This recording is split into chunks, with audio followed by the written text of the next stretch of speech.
Test ক্রিকেটকে সদ্যই বিদায় জানিয়েছেন দ্য কিং খ্যাত বিরাট কোহলি। টেস্ট থেকে বিদায়ের পর থেকেই আলোচনা চলছে এই কিংবদন্তির আয় নিয়ে। বিরাট কোহলির আয়ের প্রধান উৎসই ক্রিকেট। ভারতীয় ক্রিকেট বোর্ড থেকে বছরে 7 কোটি রুপি বেতন পান তিনি। এছাড়া ফ্র্যাঞ্চাইজি লিগ, ঘরোয়া ক্রিকেট তো আছেই।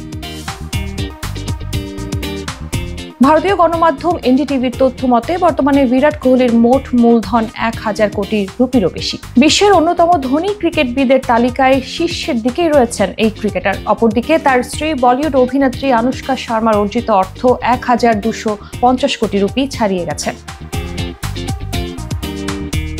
বোর্ডের চুক্তিবদ্ধ খেলোয়াড় হিসেবে মোটা অঙ্কের বেতন ছাড়াও বড় অঙ্কের ম্যাচ ফিও পান কোহলি। টি-20-র পর সম্প্রতি টেস্ট ক্রিকেটও ছেড়ে দেয়ায় নীল জার্সিতে কোহলি এখন শুধু একদিনের ম্যাচ খেলবেন। এই সংস্করণে প্রতিটি ওয়ানডে ম্যাচে 6 লাখ রুপি ফি পান তিনি।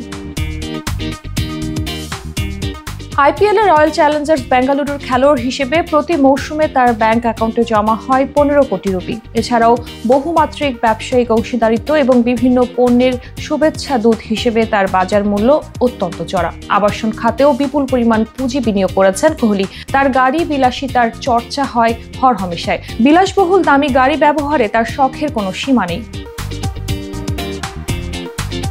এদিকে টেস্ট থেকে অবসর নেয়ায় ভারতীয় বোর্ড থেকে পাওয়া বর্তমানে 7 কোটি রুপির বেতন কবে আসতে যাচ্ছে কোহলির, তাতে অবশ্য কিছু যায় আসে না। যে সাম্রাজ্য গড়ে তুলেছেন তিনি, এই বেতন কর্তন যেন সিন্ধুতে বিন্দুর মতোই।